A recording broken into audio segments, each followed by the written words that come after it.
Good morning. Good morning. How is everybody today? I know I'm in the minority as a participant from the U.S., but do we have any baseball fans in the room? A few. I grew up playing baseball, and what David failed to tell you when he invited me to speak is that he was going to invite me to speak first. And first on an agenda like this carries with it a host of responsibilities. As I think about baseball, the leadoff batter in baseball has some responsibilities. Very simply stated, a coach will tell a leadoff batter, you have one job: get on base. Get on base. Get hit by the ball, walk, get a hit, force an error, whatever it takes, but get on base. That's your job. The second batter in baseball has a job as well. His job is to advance the first batter from first base to second base. Because from second base, we're now in scoring position. And we're into the meat of our batting order, the 3, 4, and 5 hitters. 3, 4, and 5 hitters do what? They bring them home. So get on, move them over, and bring them home. I'm the get on guy. I've got to keep you happy. I was told that I need to make certain that you wake up. Some of you are still on time zones that are far distant from this. And I'm going to talk to you a little bit about what I call the illusion of the enthusiastic employee, or perhaps what we would talk about getting the most out of our employees. One of my responsibilities, I think, as the leadoff hitter today, is to help you to respect all of the speakers that are going to follow me. I met most of them yesterday, and this is an impressive lineup. These are folks that come from far and wide and carry with them a host of responsibilities. They are successful people in their own right. But let's be honest. As human beings, we all share a series of fears. One of which, as I stare upon you all in this very large room and look at this delegate list of auspicious people, is the fear of public speaking. Oddly, most people are more afraid of public speaking than they are even of death. And not by a long shot, or by a little bit, by a long shot. By 6 times they're more afraid. Now, I feel fortunate in that I've never really been afraid of the concept of public speaking. And since I had to travel here some 10,000 kilometers or 6,000 miles, I'm also glad that I'm not afraid to fly. However, I will share a little secret with you. There is one fear on here that is the subject of my every nightmare. Please don't tell anybody this, but I remain to this day petrified of spiders. Now, I'm low on the list, but has anybody taken a walk around the lake yet? Yeah, he has.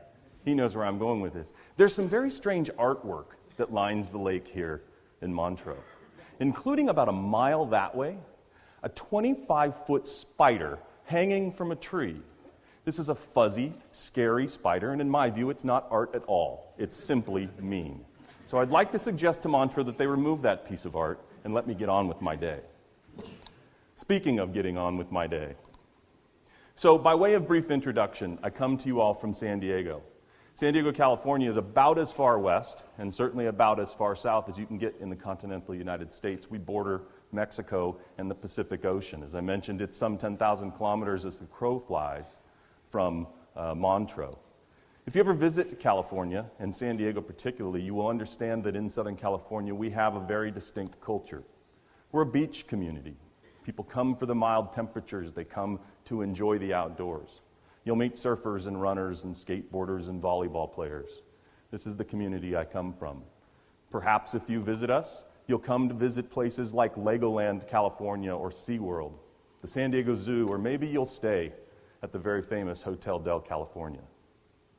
You'll also hear people like me talk to you in our own form of slang. So I'm pleased to be here today. And in my slang, I might tell you that I'm pretty pumped. In fact, I would suggest to you that I think this is a pretty radical opportunity to stand in front of all of you. Or more simply, I might say something as simple as, hey, look, I'm just stoked to be here. But I also respect that we're a global audience. So I'll do my best today to, number 1, speak slowly. Thank you, David. And number 2, to use a minimal of Southern California slang. So how do I feel about being here today? Well, I'm enthusiastic. Google, no longer Webster's, Google defines enthusiasm as being zealous or keen, eager, or having or showing an intense eager enjoyment, interest, or approval. You know, when David and I talked about presenting to IBIS this year, we talked about a lot of different subjects. And I don't pretend to be an expert with respect to our industry, but I've spent the past 20 years as an active student. I really do study the industry, and I would love to stand before you today and talk to you about my view of the trends and what it means to be a repairer or an insurer or a supplier in the U.S. collision repair space. But David and I talked about that, and we looked at the way that the agenda was shaping up. I think we agreed that I would participate some 8 months ago. And what we realized is that there's really quite a list of folks that are going to come up before you in the course of the next day and a half and talk about their view of trends and the direction of this industry. So rather than spend the first session talking to you about trends or about fixed auto or about repair or the U.S. market in general, I want to give you something to think about. Look at your agendas. You'll see a very common theme. It's the word future. It can also be implied to suggest that the word future means change, right? We're changing as an industry, as an organization. As I said, I've spent 20 years looking at this industry, and I've watched it change. But I've often said, I've never seen it change so fast as it's changed in the last 2 or 3 years. Change can be scary. Scary for you as leaders, and scary for your employees. And so what I'm going to talk to you today about is your employees.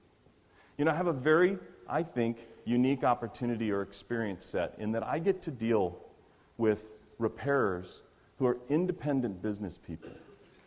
They come together to share a common brand in fixed auto and to collectively operate and to approach the market.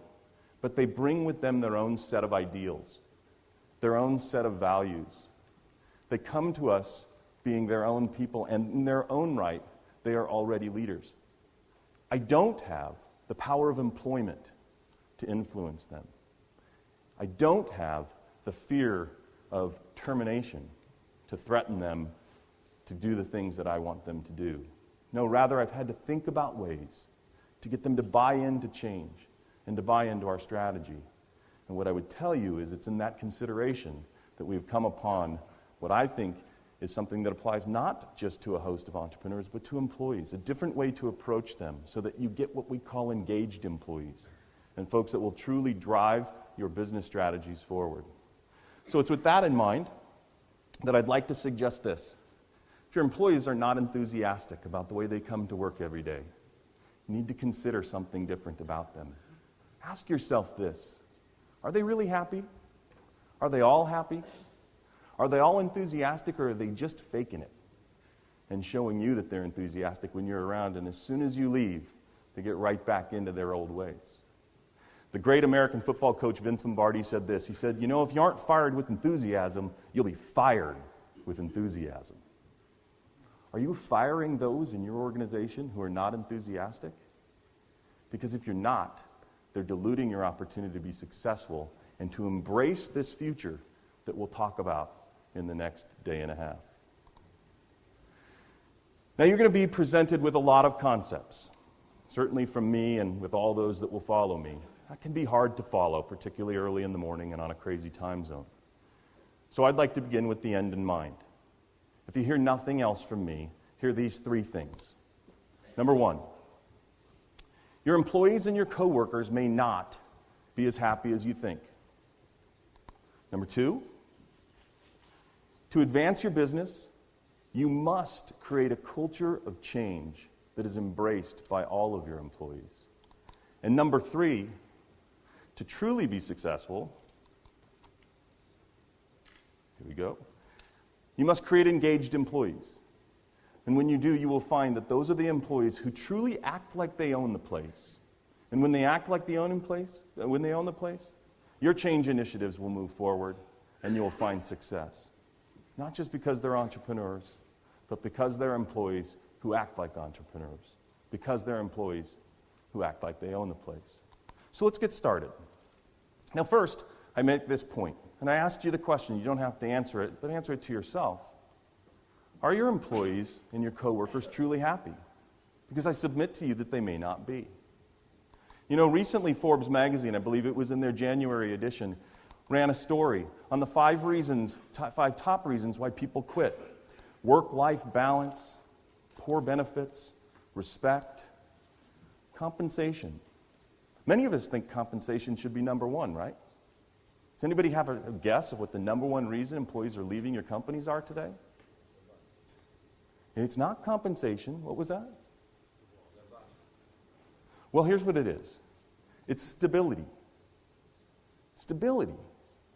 You know, I can remember a short period of time ago where stability was an old man's word. I wanted to go to work for the hot new company, the .com, the craziest new opportunity. I wanted a quick hit. It's no longer the case. In fact, it's interesting, when they define stability, the study authors said this. They said what's interesting is this sense that people want to go to a place where there's a plan. And not just a plan that's stated, but a plan that they buy into, a plan that they can believe in, and a plan that they believe is executable. Does your company have a plan, and are you sharing that with your employees? Because if you don't, they may not be as happy as you think, and one of those other 4 may be the cause that they depart. Now, here's what's really scary. I think we all have a lot of employees who have already quit. The problem is, they still warm the chairs in our offices every single day. They still drink our coffee, and they still collect a paycheck. You see, they haven't actually left. They just quit, and they're stuck in what I call this I quit, I love it here chasm. It looks something like this. Hey, I'm underappreciated, or I'm underutilized, but I have a mortgage to pay. Or maybe it's this one, I'm unappreciated, but I'm the sole income earner. Or I'm sick of the politics in this place, but I'm really afraid of the unknown. Or maybe it's this one, I've hit the ceiling, there's no advancement opportunity, but my kid's in college. The list goes on, doesn't it? How many of you think you might have an employee that's stuck in the I quit, I love it here chasm?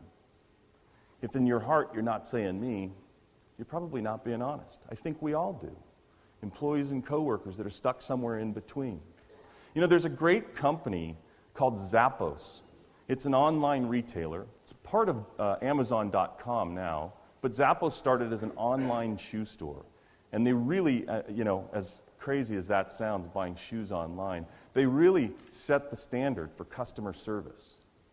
Their president and CEO is a guy by the name of Tony Hsieh, and he's brilliant. And he's worked on achieving happiness in the workplace.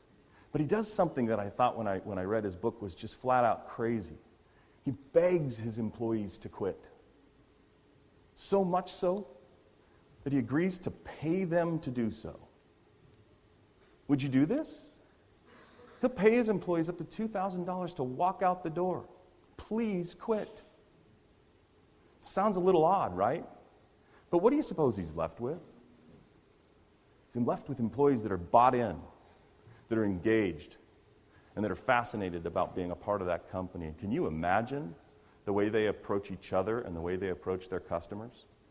I buy most of my shoes today from Zappos and a few other items as well. This is a fantastic company, and I can tell you I've never had anything but a delightful customer experience when I deal with them. So secondly, let's talk about why I say that you must, in order to advance your business, you must create a culture of change. You know, we look at the agenda today, it's all about change. We should be enthusiastic about that change. Most of us as leaders are enthusiastic about that change. But isn't it fair to say that change is scary for most people? The love it, fear it concept? Most people would check the box that say fear it. They resist it. They would even reject it. Look, here's what I think happens, and it's been my experience in dealing with entrepreneurs. I think we use the wrong motivators. In fact, what I would tell you is most of us use motivators like fear rather than inspiring change by reframing the situation. Facts don't motivate change, and I'm going to talk to you about that in a moment. You think they do, but people don't listen to your facts. No, instead, you need to learn to relate to your employees and your coworkers. And finally, force. Yeah, we can force our employees to do things, but it won't drive change. No, in fact, we need to constantly repeat the objectives of where our company is going and why we're headed in those directions. So give me a moment and I'll go through these with you. The fear factor. Let's talk about the fear factor. Fear is not a motivator of change. I've watched in the collision repair industry change happen to repairers, to insurers for years. And yet, I see the same behavior day after day after day. Why don't people change? They know the environment has changed around them, and yet they pursue their business the same way, thinking maybe if they put their head in the sand, all that bad energy will go away. No, fear is not a motivator of change. In fact, to inspire lasting change, I'd suggest that you must reframe ideas in a context that can be heard. Companies that are successful with this have learned that they have to celebrate frequently, celebrate small things. The idea with reframing is to encourage a new way of thinking, to get your employees to visualize not the fear of death, but the joy of living. If you don't grasp this, or perhaps believe me on this, think of this statistic. The U.S. National Institutes of Health reports this. Folks who lose weight do so because they know that by being overweight, they are threatening their very health and ultimately the longevity of their lives, right? Why then do 97% of us who lose weight gain it all back and more in 5 years? Do we lose our fear? No. We just quit thinking about the fear of death. Quit thinking about the joy of living. Fear does not motivate change. We must reframe the thinking, new thinking, to inspire change. Well, what about facts? Facts are pretty simple. They're indisputable. So therefore, they must be good motivators for change. I submit to you that they are not. A common understanding of the facts is in fact not at all common. I'll say that again. A common understanding of the facts is not at all common. Let me ask you this. How well do you know your employees and coworkers? Do you really know their likes and dislikes, their fears and their strengths? Familiar with their experiences and their goals? Because if you're not, and you don't truly understand them, how can you relate to them? Right? You must be able to relate to your employees and coworkers in order to understand how a fact may occur to them differently than a fact may occur to you. So let's go back to our industry. The fact is, in the United States, 25 years ago, we had 80,000 body shops. Today, arguably, if you look at the documents in front of you, there's less than 40,000, probably less than 35, and of those less than 35,000, probably half of them are viable businesses today. They're going away left and right. So why is it that some people look at the opportunity that's in front of them with this changing landscape and say, good God, this is a terrible time to be in this business? And others, like Wall Street, like some of my MSO partners who you'll hear from later this week, look at this and say there's never been a better time to be a part of the collision repair industry. The facts are the same, but the vantage point is different depending on who you are. So if you don't understand the background of your employee, your opportunity or your idea for change and your motivator to get them to embrace your strategy may not be heard. And if it's not heard and understood, it certainly won't be executed. Dr. Charles Lakoff from the University of California at Berkeley says this. He says, concepts are not changed just by telling us a fact. To make sense of them, they must fit into what is already in the synapses of our brain. What he means is we come to the table already knowing what the outcome is going to be because we have an experience set that tells us so. So fear, fact, will not drive change. How about force? Hey, look, if all else fails, just make them do it. Tell them they have to. You're the boss. You're the leader. And if they don't, well, you can limit their career advancement. You can assign them to new or perhaps really lousy jobs. You can even terminate them. That'll get it done, right? It won't. It's a short-term solution. The reality is you can't fire them all. And if you really want to create an organization that's embracing your strategy, driving your change, You need to inspire them by constantly repeating where you're headed as an organization, helping them to understand, training their new behavior. You know, it's important for us to be very clear with our objectives and the desired outcome, perhaps more so than you think, right? It's not about force. It's about repetition. It's not about fear. It's about relating, or it's about reframing, and it's not about fact, it's about relating. So let me summarize this part of the conversation. I would say it this way. Driving change is about recognizing that our employees and our coworkers are already predisposed to believe they know the outcome. Predisposition is interesting. It rejects the notion that fear and fact and force are going to inspire me in any way. Understanding predisposition, meaning I'm reframing ideas, I'm relating to my employees and understanding their background, I'm repeating what I'm talking about and where I'm headed on a regular basis will in fact inspire change. Now, as human beings, we are very complex beings. We are very complex organisms. So there's no way in the course of 15 or 20 or 30 minutes that I can fully impart upon you this concept. But I will tell you this. At the most fundamental level, beings are all predisposed based upon our experiences. I'm going to show you a brief video here momentarily, and as you watch it, I want you to think about this. This video, by the way, is about fleas. So not exactly a complex organism. Fleas are very small, probably have very small brains. But guess what? They're very predisposed based on their background, on their history, on the history of their parents, their mom and dad flea. So watch this video just for a moment.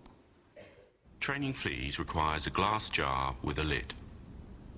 The fleas are placed inside the jar and the lid is then sealed. They are left undisturbed for 3 days. Then, when the jar is opened, the fleas will not jump out. In fact, the fleas will never jump higher than the level set by the lid. Their behavior is now set for the rest of their lives. And, when these fleas reproduce, their offspring will automatically follow their example.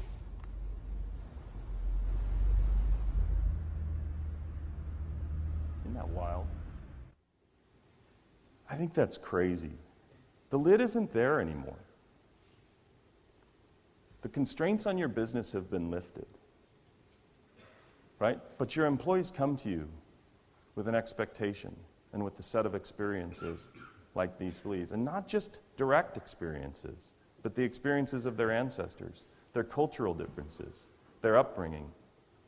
It creates the limits that they put on their own mind. And if you don't understand that and you can't relate to your employees, whether they're entrepreneurs like I work with or direct employees like you work with, how can you get them to drive the change initiatives that you've put in place and achieve not just consistency, but operational excellence, true performance? Because that's what it'll take to be successful in the future. The third and final point I'll make to you today is if you can understand that and find your way to inspire change, you will create an organization of engaged employees. I like to say those are those who act like they own the place. It's a cliche. Act like you own the place. I'm lucky because in my organization they actually do own the place. But we want to create an organization where our employees act like they own the place. And when we do, we know that they will look at those change initiatives and that strategy as though it were their own. They will drive that and will achieve the success that we're looking for. With inspired change comes truly enthusiastic teams. Change will endure if it is invented and owned collectively. So, I'm speaking to a room of leaders. We all have a way of putting our head down and defining our own strategy. Strategy is ours. It's yours. That's why you're here. You're successful in what you do. But if you want to get your organization to advance at an accelerated pace, it can't just be your idea. In fact, I would submit to you it would be a whole lot better if it isn't, at least in the minds of your employees. You know, employees and coworkers who create a culture of collectiveness and common purpose and call to action are the ones that drive change. And the best part is in those organizations, the quitters actually quit. Thank God. The quitters actually quit, and if they don't, they're forced out by those who are engaged in driving the strategy forward. You know, when I first started in the business that I run, the challenge from the industry was how can you ever get a group of independently owned and operated collision repair facilities to operate consistently? That was the challenge. That was the question from our trading partners, principally insurers, who said to us, we want to do business with you as an MSO, but are you not just a collection of independent businesses? We had to prove that we could create an organization that was commonly purposed. And I'm here to tell you that the beauty of that today is that not only have we created consistency, which to me is a low bar, but operational performance and excellent performance that's setting the standard in many ways. Why? Because we have committed and engaged employees who don't just act like they own the place, but who do own the place. I'm fortunate to work with a lot of repairers in the U.S. My counterparts are here from Fix Auto UK and Fix Auto Canada. We have over 316, I think now, independently owned and operated collision repair facilities who share common goals and who are bought in and engaged in our change strategy. I feel fortunate to be a part of this organization and am certainly grateful to be standing in front of all of you today. I have just a couple of final thoughts, and I'll leave the stage. The first is that when you recognize that your people inherently know what will come in the future, that they are indeed predisposed in their thinking, then I think you'll learn to understand them better. I don't want to insult anybody when I say this, but we're all just fleas. We all come to our current situation from a background that may limit our ability to see that the lid is no longer on the jar. When you inspire change by relating to your employees, by reframing the situation, and by constantly repeating what your goals and objectives are, you're going to invent a new future for your business. Right? You're not going to be stuck with the default future. I think David said it at the beginning of the program. This is about getting excited. This is about realizing that there's never been a better time to be a part of this industry. I feel so very fortunate to be in the role that I'm in. I come to my job every single day enthusiastic. I work with people who have helped me to invent a future for our organization that we can't be anything but excited about. When you do that, what you'll recognize is that disengagement becomes proactivity. Resignation, checking out, becomes inspiration, checking in and inspiring others to do the same. And frustration turns into innovation. The quitters quit. The engaged stay. The motivators move forward. And what we create is enthusiasm. The real kind of enthusiasm. Not the kind they just want me to see because I'm the boss. Not the kind they fake around you because you're the leader. But the kind of enthusiasm that's in the very soul. The kind that charges them out of bed in the morning and gets them engaged in the business and helps them to drive the results that you're looking for, to embrace this new future of collision repair. I think Vaswani said it best when he said this. He said, enthusiasm is the greatest asset you can possess, for it can take you further than money, power, or influence. It doesn't cost anything other than your time and your attention. But create a culture of enthusiastic employees, and you'll drive change, and you'll achieve results. It's with all the enthusiasm that I can muster that I say thank you very much for the time. I don't know if you can read that, but I would certainly invite you to talk to me. My email and phone number are listed, or follow me on Twitter at FixAutoPrez or FixAutoUSA. Thank you all so much for your time this morning.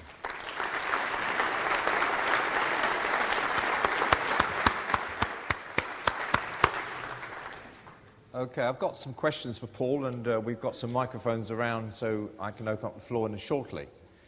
So let me understand this. We are all fleas. Thank you, yeah. Yeah. So you're a flea. I am. Right. Is that why you don't like spiders? It could be. Yeah. They're both bloodsuckers, though. So. Yeah, okay, all right. I get the output. The output is the enthusiastic employee. But I also want to talk to you about the input. And you remember that Paul was a supporter of an event that Verifax in the US put on for repairers that I was running, a seminar. And we talked about, this particular seminar was about how to get on with your dealer. If you remember, one of the concepts I talked about was, why are we in business? To make profit. How do you get profit? From having happy, loyal customers. How do you get happy, loyal customers? From having happy staff. How do you get happy staff, which is where you are, the enthusiastic staff, because they drive the business? You have to have inspired leadership. Right. So as far as I'm concerned, the inspired leadership is the input. Now, I've met a lot of people in this industry, and although it's changing, there are a lot of people who have never really been trained to be an inspired leader. In your view, how could somebody, because they need to be inspired themselves, don't they, before you get enthusiastic employees. You talked about, if you're not fired with enthusiasm, you will be fired with it. But you could also say, if you are not fired with enthusiasm, your employees won't be fired with enthusiasm. So from your observations of being a leader, particularly if you had no experience of being a leader, what's the route to doing that? I think it's a very good question. If you've never presented with David before, I would tell you that you'll learn this. He asks you questions off the cuff. We have no idea what questions David's going to ask, so it's always interesting. Look, I think we all approach business and life differently, and we come from a different set of backgrounds. I will tell you one thing that employees and coworkers will see, and that is inauthenticity. If you're not authentic, they're not going to buy it. So I guess my answer to you is whether you've been trained to be an inspiring leader or not, the very first thing you can and should do is be yourself. Your employees work around you and know you and want to hear you in your natural language. Be honest, be open. It's a different world today. I left my last slide, it's not up there, I left my last slide and I posted on there an invitation for you to follow me on Twitter. If you followed me on Twitter at FixAutoPres, what you would find out is that I tweet about being at places like IBIS2013. But I also tweet about my 14-year-old having a birthday last Saturday. And I'll tweet a picture of a dinner that I go to with my wife. There's a very blurred line today between being a business leader and being a person, at least in my view, and I think in most of our employees' view. They don't need to see you compartmentalized. You need to be real. You need to be open. But you say be yourself, but I might be a productive, right, who says, my boss is being himself. He's a miserable, grumpy, unhappy individual who never talks to me. You so need if to then, he's therefore, be inauthentic and quit being miserable, grumpy, and shut down. Right. So, but there's a message there, isn't there? Because if you're like that, you're not likely to change. Yeah. You're not likely to achieve change, and you're not likely to inspire enthusiasm, are you? No, indeed. Look, I think I'm speaking from the context of those who want to change and those who want to inspire their employees, whether they know how to or not those who don't. There are a set of people, and I always say, God bless them. Let them thin the herd. There's folks out there that are their own worst doing, and to me, they're my competitors, and God love them if they want to be that person you described, because they won't be around for long, and their employees, the best of their employees, will be available for my selection. There are certain types of personalities I don't think that will inspire anyone, but if you're shy, perhaps you don't have training as a preacher, you can't be an inspiration on a stage or whatever the case may be, it doesn't mean you can't inspire change. You certainly can. In a lot of organisations, there is an individual which we could call energy sapper or a terrorist. Right? Now, there's all sorts of different interpretations of this, but fundamentally what it is, and this is particularly difficult, I've noticed, within the collision repair industry, that you have a painter who's extremely enthusiastic about doing his job, whose efficiency and the hours that he's selling are very, very high, but he has a negative effect on the rest of the organisation. And many managers find it difficult to do anything about it because he is so efficient.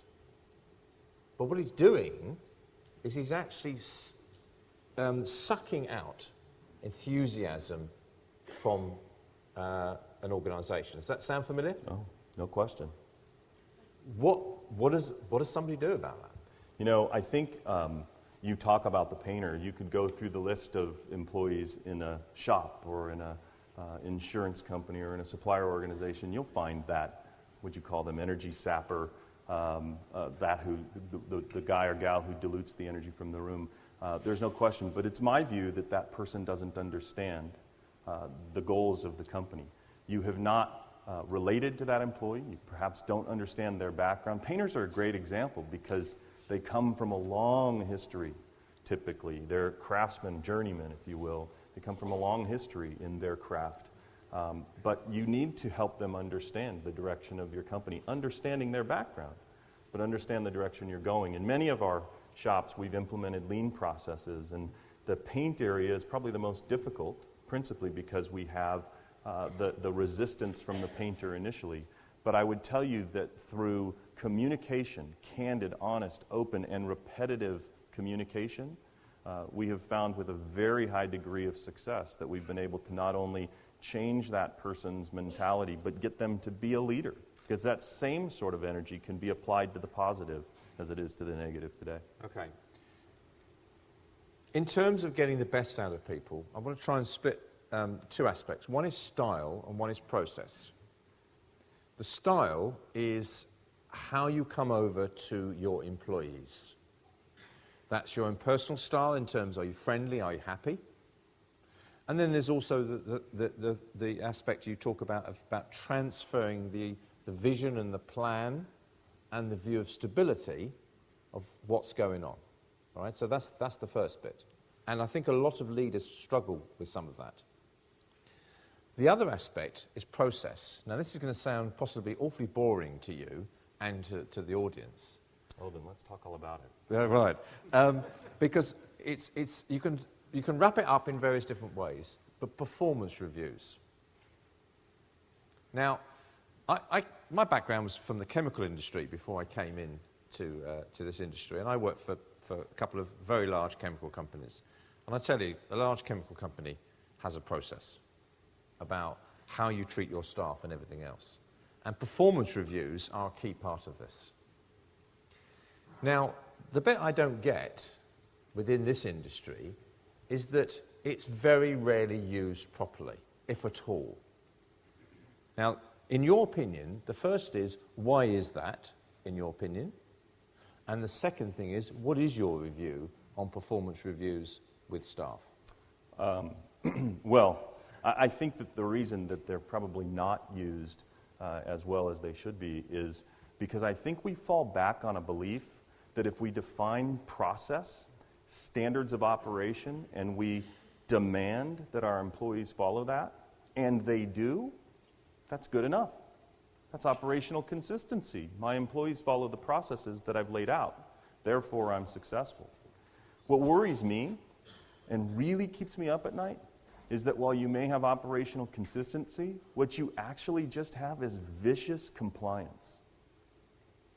And that's not going to... What's your definition of vicious compliance? So you have folks that are compliant with your rules and regulations, but they're certainly not innovative. They're not thinking about ways to be more efficient. They don't really care about the outcome of what they do. They're just going through the motions because you've laid them out for them.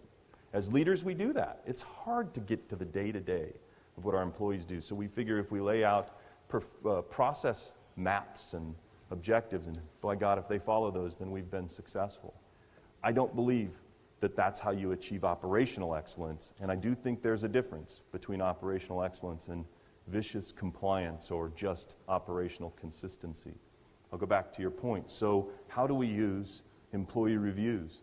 Employee reviews speak entirely, in my view, to the third point I made with respect to repetition.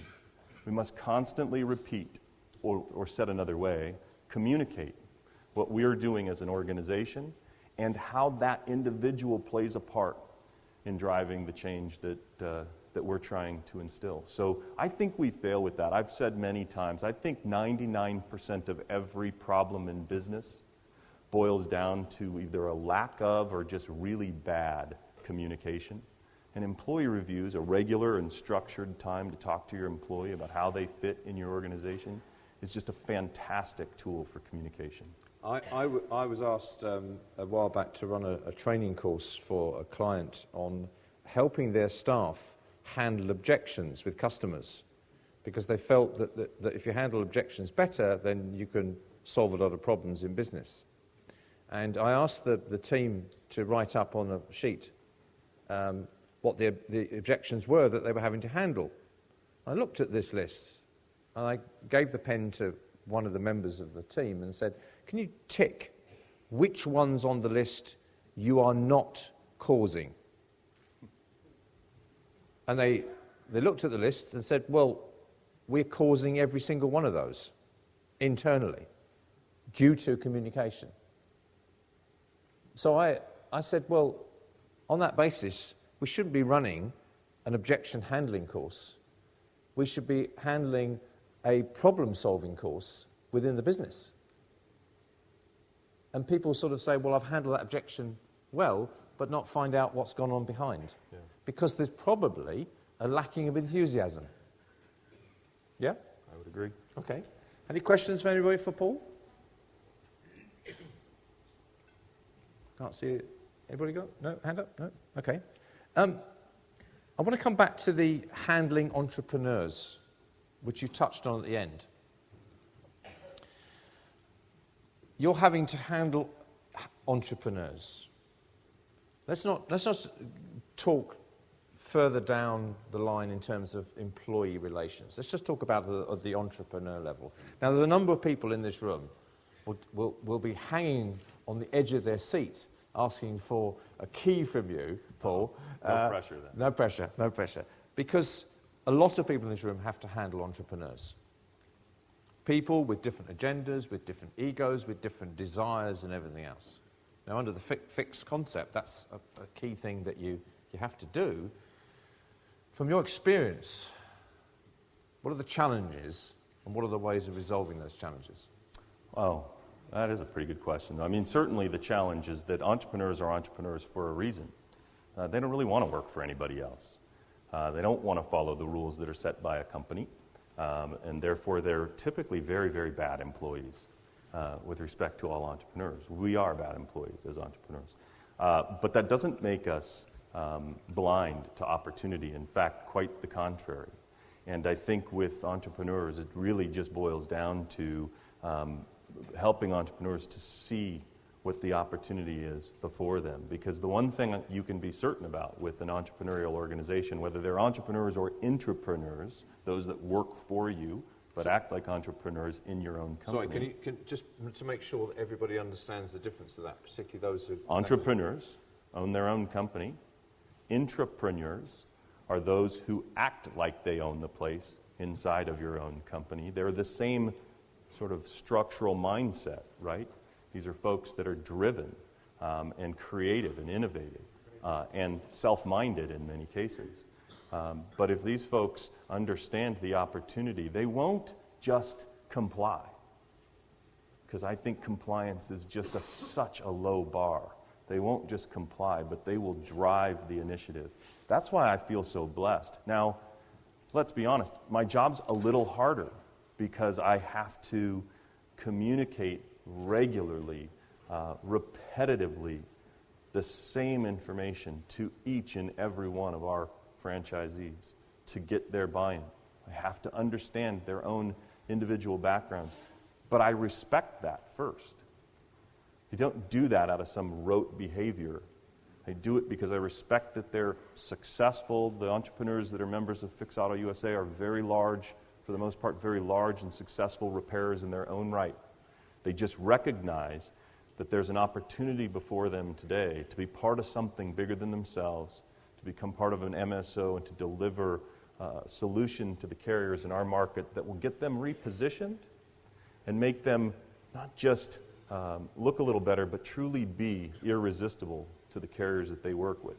We have to help them see that and repeat that, understanding their backgrounds, getting them to think differently, reframing. And when we do that, they become the very best drivers of the business. And frankly, I get to sit in the back seat and watch. So you're using the same approach to entrepreneurs as you are to enthusiastic employees? Absolutely. Absolutely. Okay. Which really boils down to respecting their predisposition and communicating regularly with them and helping them to see the objectives of the company and our strategy. And when we do that, now we gather together as a pretty powerful force, as a single organization. You mentioned right at the end about this is a great time to be in the collision repair industry. What makes you say that?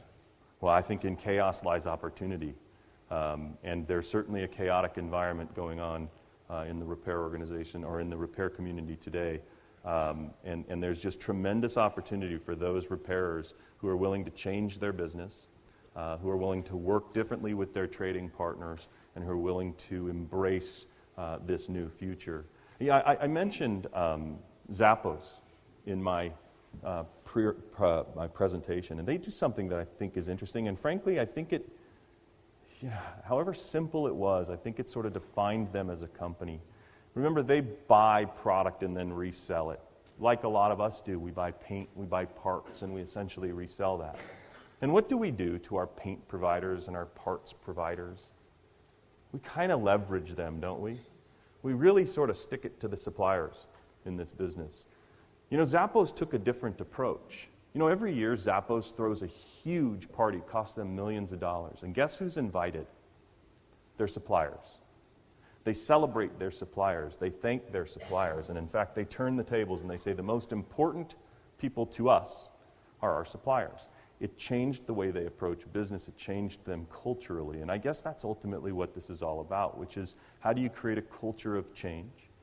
And Zappos, I think, gave us a good example of creating an organization where their employees recognize who's really important and they approach the business that way every single day. At Fix Auto, that's all we try to do, is create a culture of change with like-minded, absolutely committed repairers. So if you had a business model, you need to have enthusiastic suppliers, you need to have enthusiastic employees, but you also need to have customers who see you as both attractive and irreplaceable. Absolutely. Was that a fair description? Yeah. And what happens quite often is that of those three, most businesses operate on trying to do the customer bit, but forget the supplier and the employee bit. Yeah, I agree. Well, what you've just said about the supplier bit sets us up for the first session tomorrow, because that's exactly what I want us to explore, is actually not leveraging the relationship in the same way as we used to. Right. Because we've got to survive for the future. So, in summary, you're really up for a great future in collision repair. Never been a better time. Paul Gange, thanks very much. Thank you all.